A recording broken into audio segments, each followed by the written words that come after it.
Olá, começa agora mais um Alesp Conecta e hoje nós vamos falar sobre câncer de próstata, entender melhor essa doença que atinge os homens e também como preveni-la. E para tirar todas as dúvidas sobre esse assunto, eu recebo no programa de hoje o Dr. Willy Bacalini, que é especialista em uro-oncologia. Seja muito bem-vindo ao nosso programa, doutor.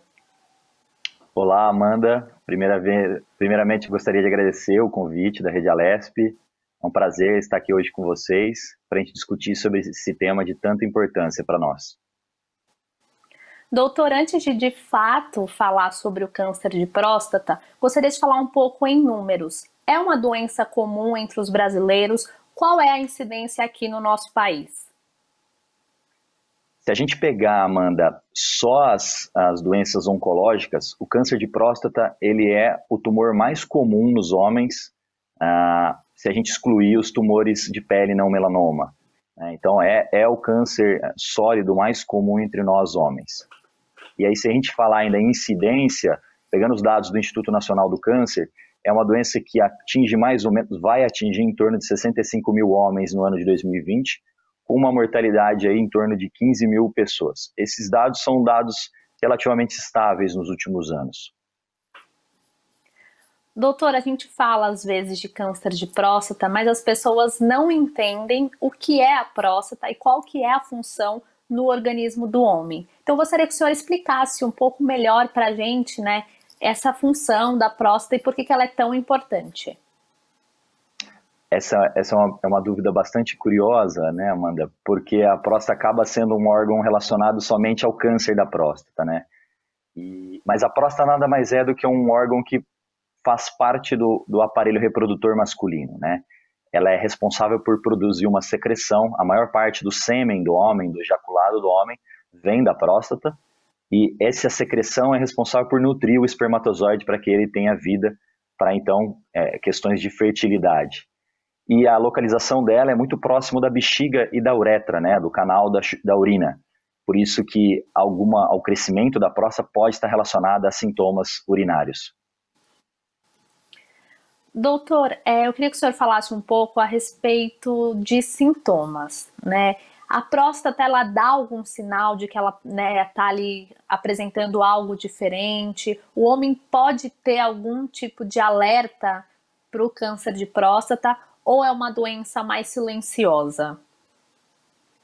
Essa pergunta é muito importante, Amanda, porque quando a gente pensa em próstata, a gente tem que entender que o câncer de próstata ela é uma doença extremamente silenciosa. Ela é uma doença que dificilmente vai trazer algum sintoma na sua fase inicial.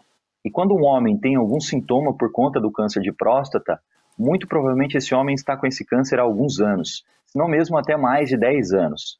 Então essa é a importância de você ter um acompanhamento, ter um segmento, para que você não espere ter sintomas e tenha a oportunidade de fazer uma detecção precoce e no momento em que você tenha condições de cura, de oferecer cura para esse homem diagnosticado. E aí uma outra questão muito importante quando a gente fala em sintomas urinários propriamente, é que na grande maioria das vezes esses sintomas urinários não estão relacionados com câncer de próstata. Isso é muito importante o homem saber, porque o próprio crescimento da próstata, que é uma doença benigna, não é uma doença maligna como o câncer, e muito mais comum do que o câncer, é responsável por boa parte desses sintomas e é uma doença bastante comum, muito prevalente na população masculina. Com relação ao câncer de próstata, doutor, quais são os fatores de risco? A genética representa aí um fator importante? Pode existir uma relação entre a genética, hábitos de vida? Explica um pouco para a gente essa parte. A questão da genética ela faz total sentido, Amanda. Sua pergunta é muito importante mesmo. Isso é um dos fatores que a gente considera para a gente definir quando que se inicia ou não um acompanhamento voltado mais para a questão da prevenção do câncer de próstata. Então, a gente sabe hoje que o antecedente familiar é um dos principais fatores de risco. Então, o fato de seu pai ser diagnosticado com câncer de próstata, ou um irmão diagnosticado com câncer de próstata, principalmente antes dos 60 anos, são um dos principais fatores de risco para o câncer de próstata, né? Outros fatores que estão associados ao câncer de próstata é que homens afrodescendentes, por terem níveis de testosterona mais elevados, uma exposição uma exposição maior, né, crônica a níveis mais elevados, eles também têm um risco maior de câncer de próstata. E outros fatores de risco, a própria obesidade, que é um problema de saúde pública que vem crescendo, não só no nosso país, mas como no mundo ocidental como um todo, também tem uma relação, principalmente em relação a risco, né? Não necessariamente aumento da incidência do câncer de próstata, mas hoje a gente sabe que os estudos mostram que os pacientes diagnosticados com câncer de próstata, que são obesos, eles apresentam doenças mais agressivas. E aí a gente entra um pouquinho na questão dos hábitos, principalmente alimentares, exposições a algumas substâncias tóxicas que podem também correlacionar ao câncer de próstata. Então, doutora, a gente poderia dizer que manter uma alimentação saudável, praticar exercícios físicos, pode ser uma forma acessível de prevenir o câncer de próstata? Essa é uma dúvida recorrente que vem a nós, urologistas, né? O que eu, homem, posso estar fazendo para diminuir, reduzir o risco de vir a ter um câncer de próstata no futuro, né? Só que é muito difícil de você fazer essa relação direta, né? Já se teve o tomate, já tiveram sementes e já tentaram comprovar a sua relação como fatores protetores em relação ao desenvolvimento do câncer de próstata. Hoje, se a gente pegar estudos, não tem nenhum alimento propriamente, não tem nenhum hábito específico que traga essa relação protetora. A gente sabe sim que, como eu comentei, a obesidade é um fator de risco importante, então se você pensar que combater a obesidade traria um benefício, e quando a gente fala em obesidade, a gente fala de hábitos alimentares, a gente fala de atividade física, a gente fala de estresse físico e estresse emocional, então tudo isso faz sentido na questão da luta e da prevenção do câncer de próstata. Existe apenas um estudo, voltado um pouco para hábito, que mostrou que homens que têm um maior número de ejaculações, ou seja na relação sexual, né, tem talvez um fator protetor, mas mais uma vez, é muito difícil de você caracterizar isso num estudo, esse fator protetor, principalmente porque a gente está falando de uma doença que é bastante indolente, uma doença que leva às vezes 10, 12 anos para trazer algum problema para o homem. O senhor citou essa questão do acompanhamento médico. A partir de que idade ele deve ser feito e quais são os exames preventivos que o homem precisa fazer, né, para ter esse acompanhamento completo e aí evitar a doença? Isso varia um pouquinho, e se a gente pegar a literatura europeia, a literatura americana e a literatura brasileira, que são as principais nesse assunto, ela varia um pouco, mas a grosso modo, se a gente fosse considerar, de acordo com a Sociedade Brasileira de Urologia, a partir dos 50 anos o homem deve procurar o seu urologista para ser esclarecido e para iniciar um acompanhamento, né? Não necessariamente a gente precisa estar ali fazendo exames rotineiros, mas é recomendado que esse homem, a partir dos 50 anos, tenha uma avaliação de um urologista, de um especialista nessa área. Aqueles pacientes que têm fatores de risco, né, como os afrodescendentes, os pacientes com obesidade e os homens que já tiveram algum antecedente familiar para o câncer de próstata, eles devem iniciar mais precocemente. E aí a recomendação da Sociedade Brasileira de Urologia é que se comece a partir dos 45 anos. Então, basicamente, essa é a recomendação em relação ao início. Quanto a sua segunda pergunta, como que é feito essa avaliação, né, como que é feito essa investigação, é feito pelo conhecido exame de toque retal, que é um exame muito importante para a gente ter uma avaliação local da próstata. Mais uma vez, esse paciente, na grande maioria das vezes, ele não tem sintoma algum. E o exame de PSA, que é um exame de sangue comum, como qualquer outro que você colhe, seja, por exemplo, um hemograma que você vai lá e colhe, é um exame simples, uma coleta de sangue. E aí a frequência e a forma como vai ser esse acompanhamento vai variar muito dessa primeira avaliação que o homem passando com o seu urologista. E aí numa decisão compartilhada, ambos decidem como que é a forma mais adequada para você estar seguindo esse homem. Doutora, a gente está falando dessa questão, né, do acompanhamento, da realização de exames. Então, eu gostaria que o senhor falasse um pouco também sobre as probabilidades de cura. O câncer de próstata é um câncer que você consegue, claro, descobrindo precocemente, tratar e curar totalmente. Quais são as probabilidades? Eu acho que, então, Amanda, para a gente falar em cura, a gente tem que contextualizar um pouco. Porque o câncer de próstata, ele tem muito essa questão do contexto. Para você ter uma ideia, se a gente pegar os Estados Unidos, os dados da literatura dos Estados Unidos, apenas 5% dos homens são diagnosticados em estágios avançados da doença. Tá? A gente está falando de uma doença que, na grande maioria das vezes, ela não é uma doença agressiva. Mas lá no país deles, cerca de 5% são diagnosticados em estágios avançados. Se a gente trouxer isso para o contexto brasileiro, né, do nosso país, cerca de 30% a 35% dos homens são diagnosticados em estágios mais avançados. Isso tem muito a ver com acesso a serviços de saúde capacitados que façam a prevenção e diagnóstico precoce desses pacientes para que eles tenham uma chance de cura maior. Então isso é muito variável, entendeu? Mas se a gente pegar que a grande maioria desses tumores são tumores não agressivos, são tumores que a gente consegue identificar logo e trazer uma cura, se a gente pegar mais ou menos em torno de 10 anos, mais de 80% dos homens vão estar vivos após o diagnóstico da doença e, consequentemente, do tratamento. Né? Então, tem muito essa questão da cura, ela vai variar muito do quanto que a população masculina de tal região vai ter acesso a serviços de saúde que sejam capazes de identificar e tratar adequadamente esse homem.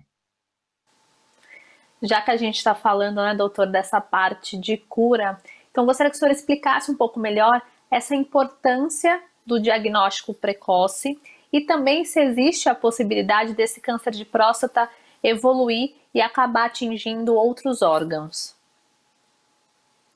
Então, esse é o grande objetivo da gente fazer, né, o acompanhamento dos homens. É um tema bastante controverso de como que você deve fazer esse acompanhamento, né, o rigor em cima disso, mas o acompanhamento é a grande oportunidade para que você identifique a doença num estágio bem precoce e você ofereça o tratamento. E a gente sabe que o tratamento do câncer de próstata ele tem muitos mitos, né, e ele traz um tema muito delicado para a saúde masculina. Seja o tratamento que mexe com a parte sexual do homem, com a parte urinária do homem. Então, aí vem a importância de você fazer o segmento. Porque se você identifica essa doença num estágio mais precoce, a chance de você ter sequelas do tratamento ela é muito menor. E a chance de você ter um tratamento menos agressivo, ou seja, por conta de uma doença menos agressiva, e consequentemente que traga menos sequela para o homem, é muito maior se você identifica numa fase inicial. O câncer de próstata, como qualquer outro câncer, ele pode se tornar uma doença destrutiva, uma doença que invada outros órgãos e até mesmo se espalhe pelo organismo do homem. E por conta dessa região próxima da uretra e próxima da bexiga, são os principais órgãos que o câncer de próstata pode acometer na questão regional. Agora, quando a gente fala em metástase, né, naquela doença que se espalhou pelo organismo do homem, o câncer de próstata ele principalmente se esparrama para os ossos, por isso que pacientes que têm estágios bem avançados da doença podem ter dor óssea, né, dor nas costas, dor no quadril, dor no ombro, dor na cabeça, né, tudo pelo acometimento ósseo da doença, ou mesmo se esparramar pelos linfonodos, né, os gânglios que ficam na região próxima da próstata. Essa é a forma de disseminação da doença, em estágios mais avançados, obviamente. O senhor citou essa questão de que muitas vezes o tratamento ele acaba sendo um pouco mais delicado, né, e trazendo até, mexendo com essa questão da sexualidade do homem. Então, gostaria que o senhor explicasse um pouquinho melhor para quem está nos acompanhando, né, quais são os tratamentos indicados, né, que estão aí disponíveis para as pessoas, para os homens, né, que estão diagnosticados com câncer de próstata. O tratamento, né? O tratamento hoje, a gente tem uma evolução muito grande, tá, Amanda, do tratamento. Se a gente pegar a cirurgia do câncer de próstata, ela é relativamente recente, né? A forma como a gente faz a cirurgia hoje, ela foi desenvolvida na década de 80. E aí, com o avanço das técnicas minimamente invasivas, né, as novas tecnologias de técnica cirúrgica, seja a laparoscopia, que é aquela cirurgia que a gente faz por métodos de acessos bem pequenos na pele do paciente, até mesmo com o advento da plataforma robótica, mais ou menos ali na década de 2000 para cá. Então, se a gente pegar isso, hoje a cirurgia é o tratamento mais realizado, principalmente na América, né, seja ela por via robótica, por laparoscopia ou a técnica convencional de corte aberta. é um dos tratamentos e o tratamento mais realizado. Mas a gente também tem a nossa disponibilidade a radioterapia, que é um tratamento muito importante e eficaz tanto quanto a cirurgia, que na nossa realidade, no nosso contexto cultural, ela é menos realizada, mas é um tratamento muito realizado em outros países, principalmente na Europa e nos Estados Unidos. E a radioterapia, a diferença da cirurgia é que dependendo do grau da doença que o paciente é diagnosticado, ela é associada a um tratamento medicamentoso, um tratamento que é feito por injeção.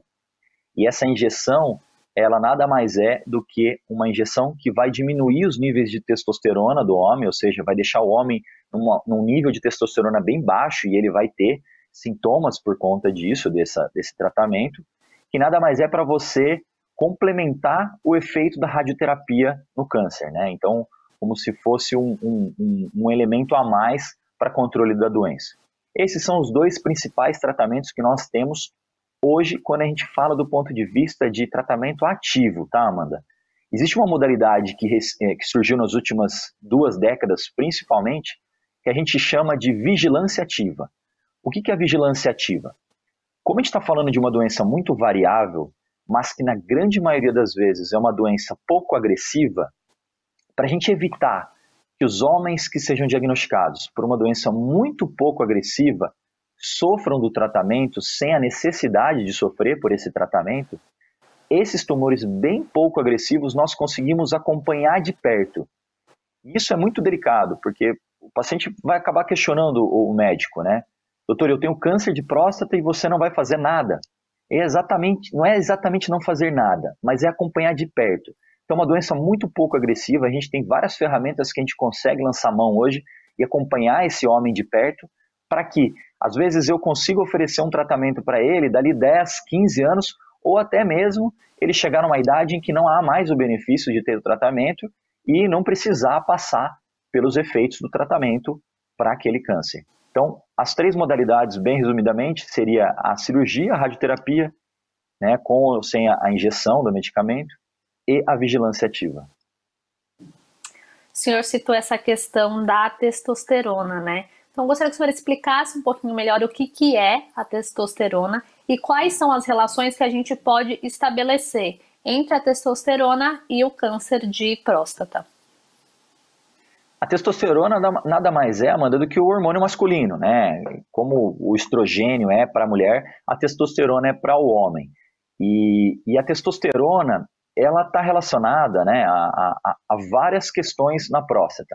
O crescimento benigno da próstata, como eu comentei previamente, ele é uma doença bastante prevalente, e se a gente pegar aí cerca de mais ou menos aos 50 anos, 60 anos, metade dos homens pode ter algum componente desse crescimento benigno da próstata, e ele está relacionado à exposição com a testosterona. Então, uma das correlações é o crescimento da próstata. E a gente sabe também que a testosterona tem uma correlação com o câncer de próstata. Mas não quer dizer que você ter a testosterona alta, você vai necessariamente desenvolver o câncer de próstata, muito pelo contrário. Mas o fato de você ser diagnosticado com câncer de próstata e você precisar de algum tratamento para o câncer de próstata, você controlar a testosterona para baixo pode ser uma das medidas para o tratamento. Não necessariamente todos os homens com câncer de próstata necessitam desse tratamento, mas é um dos métodos que nós, urologistas, ou até mesmo os oncologistas, podem lançar mão para controle da doença. Esse tratamento, por exemplo, é o tratamento mais utilizado em pacientes com doenças já disseminadas, né, a doença metastática. O senhor falou dessa questão do crescimento benigno.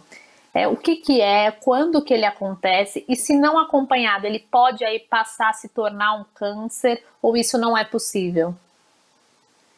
Então, isso é muito importante, isso que você perguntou. O crescimento benigno da próstata não tem relação nenhuma com o câncer de próstata, tá? Isso é muito importante, porque eu acho que a ideia da própria campanha do Novembro Azul, né, ou as campanhas de conscientização da luta contra o câncer de próstata, elas jamais devem ser vistas como uma forma de assustar a população masculina, né, ou assustar a população como um todo.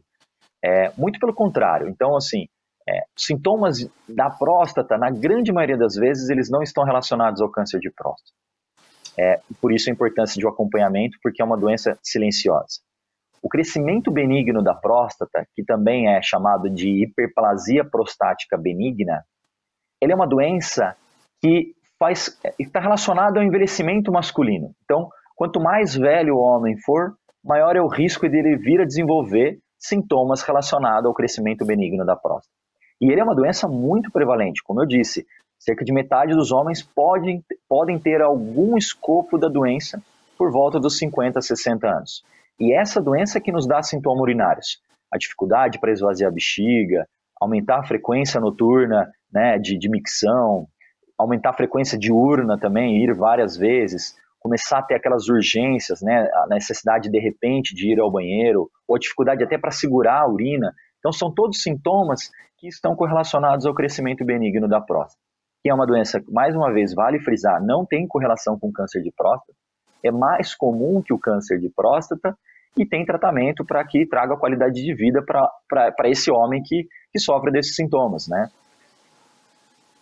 Doutor, voltando a falar sobre a questão dos tratamentos do câncer de próstata, isso pode gerar infertilidade, pode impedir, de repente, o homem de ter filho? Existe alguma relação entre os tratamentos do câncer de próstata e a fertilidade?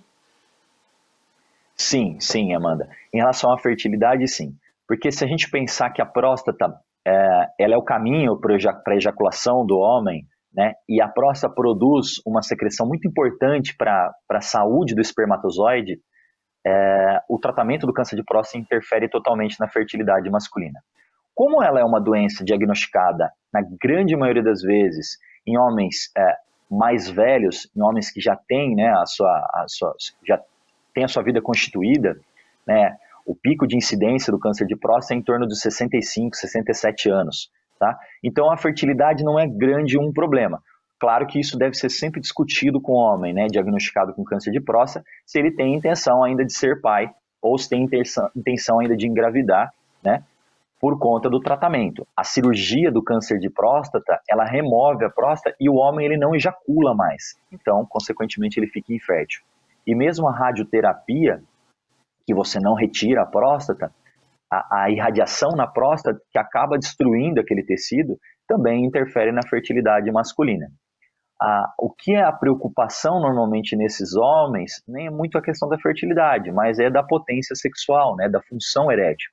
E aí sim, os tratamentos acabam interferindo, incomodando a vida desse homem, que vai ter aí em torno dos, principalmente, 65, 67 anos, né, podendo ainda ser diagnosticado aos 50 anos, aos 45 anos, mas principalmente numa faixa etária em que o homem está ainda mais preocupado com a função erétil do que com a fertilidade em si.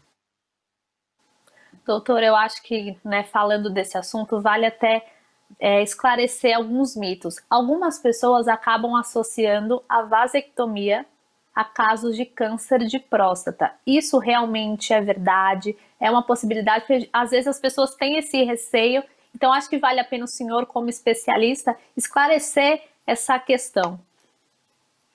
Essa dúvida, Amanda, ela surgiu de um estudo que deve ter mais ou menos aí um pouco mais de 10 anos, um estudo grande, né, um estudo de coorte, extenso que foi feito, e que mostrou que poderia ter uma associação entre a vasectomia e o desenvolvimento de câncer de próstata. Diversos outros estudos já vieram depois.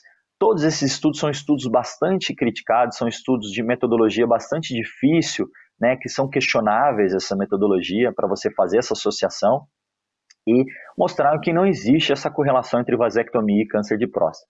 Só que ficou esse resquício, né, o efeito da pesquisa, ficou esse resquício para o senso comum que a vasectomia poderia ter uma correlação com câncer de próstata. Só que se a gente pensar, para uma doença que vai ser diagnosticada numa idade lá na frente, pegar o perfil de homens que fazem vasectomia, que normalmente são homens um pouco mais jovens, e para uma doença bastante indolente, como a gente comentou, difícil de você fazer um estudo que você consiga correlacionar, né, do ponto de vista de metodologia científica. Então, hoje, a gente não tem nada que comprove, tá, que a vasectomia tem relação com câncer de próstata. Então, não há necessidade do homem se preocupar em relação a isso, que isso caiu por terra já há alguns anos.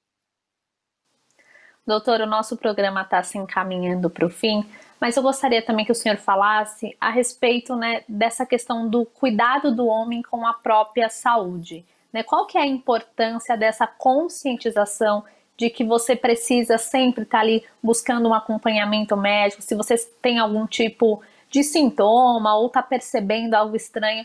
Às vezes a gente ainda percebe que o homem ainda tem uma certa resistência, né, a cuidar da própria saúde, a fazer realmente esse acompanhamento diário, né, não só quando você tem algum problema ou quando está realmente com alguma dor muito forte. Então eu gostaria que o senhor falasse, né, um pouco dessa questão do preconceito, do homem muitas vezes não procurar ajuda médica e de como a educação, como falar sobre esse assunto, né, trazer informação pode ajudar a entender melhor e também para que as pessoas procurem o diagnóstico precoce. Olha, Amanda, esse é um tema que eu sou suspeito, né? A saúde global masculina é uma das coisas que mais me chama a atenção, além da parte da oncologia, né? E quando a gente fala em Novembro Azul, quando surgiu a campanha do Novembro Azul, ela veio muito voltada para o câncer de próstata. Mas a gente sabe hoje que a campanha Novembro Azul é muito mais do que isso. Ela é uma oportunidade para a gente trazer esclarecimento e aproximar o homem do cuidado da própria saúde. E isso é muito delicado, porque primeiro a gente está falando de um órgão, a próstata, que o homem não sabe onde fica, não sabe para que serve e só sabe que dá câncer. Né? E a gente está falando de uma doença muito comum. Mas o homem sofre de muitos outros problemas de saúde. E se a gente pegar culturalmente, né, o homem morre mais cedo que a mulher, o homem se expõe mais a causas externas de óbito, né, do que a mulher. Tudo que questão de seguradoras, nós somos mais caros para seguradoras por conta de várias questões relacionadas a essa questão cultural do homem que se cuidar menos do ponto de vista de saúde. E eu acho que essa é uma oportunidade para a gente fazer essa transição. Não só se preocupar que o homem possa ter um câncer de próstata. O homem pode ter muitos outros problemas de saúde e não necessariamente problemas que sejam fatais, que levem ao óbito, mas que interfiram na qualidade de vida desse homem. Então, vocês mulheres, por exemplo, vocês têm a campanha do câncer de mama, do Eu Tenho Peito, né, que tem já mais de 2 décadas a campanha do câncer de mama, enquanto que a campanha do câncer de próstata veio surgir no Brasil no ano de 2014, muito tempo depois. E vocês, mulheres, já são muito mais esclarecidas do que nós, homens. Né? A mulher, por exemplo, ela inicia a sua vida sexual ou ela tem a sua primeira menstruação e a mãe, muitas das vezes, já leva ao ginecologista para iniciar um acompanhamento. E a gente está falando de uma menina bastante jovem, diferente do homem. Quantos homens que vão ao urologista ou quantos homens, garotos, que são influenciados a procurar o urologista já numa idade precoce. E isso interfere de várias maneiras.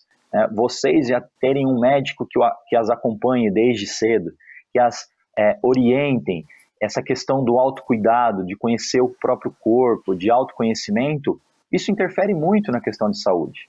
A gente está falando de doenças que acometem homens jovens, por exemplo, as disfunções sexuais, que estão relacionadas a transtornos depressivos, transtornos de ansiedade, que são muito comuns, né, na população masculina.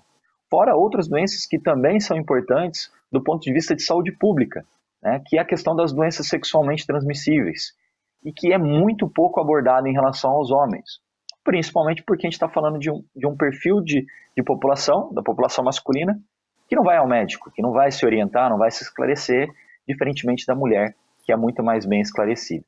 Então, quando a gente fala em saúde global masculina, na minha opinião, a gente tem que caminhar para trazer essa discussão para nós homens, né? Quebrar esses tabus, tirar esses mitos, né? Desmistificar a questão da saúde masculina e não somente do câncer de próstata, para que esse homem ele tenha acesso mais precocemente para ter essa troca de informação com o médico. Não necessariamente o urologista, ele pode começar na adolescência, seja com o pediatra, né? Não necessariamente com um especialista do trato urinário, mas que ele tenha a oportunidade de falar da questão sexual, que ele tenha a oportunidade de falar da questão emocional, que ele tenha a oportunidade de falar sobre o próprio corpo e o funcionamento do seu corpo, né? Para que a gente, então, tenha uma população mais esclarecida e a gente reduza não só a questão do câncer de próstata, mas muitas outras doenças. E eu acho que isso passa por uma questão de educação, né? Isso é uma educação sexual, educação que a gente fala que não vai acabar ficando somente no ambiente do consultório, mas sim em políticas públicas de saúde, em questões de políticas públicas voltadas para a educação mesmo na escola e no ensino básico. Essa é a minha opinião. Doutor Willy, muito obrigada pela participação no programa de hoje e por trazer tantos esclarecimentos para o nosso público. Eu que agradeço, Amanda, mais uma vez. É um prazer estar aqui com vocês, falando aí nesse mês de campanha de Novembro Azul, e que fica a mensagem que nós temos o ano inteiro para cuidar da saúde, e cuidar da saúde também é coisa de homem. Mais uma vez, obrigado. Esse foi o Alesp Conecta de hoje. Você pode acompanhar todos os conteúdos produzidos pela Rede Alesp no nosso canal do YouTube. Muito obrigada pela companhia e até o próximo programa.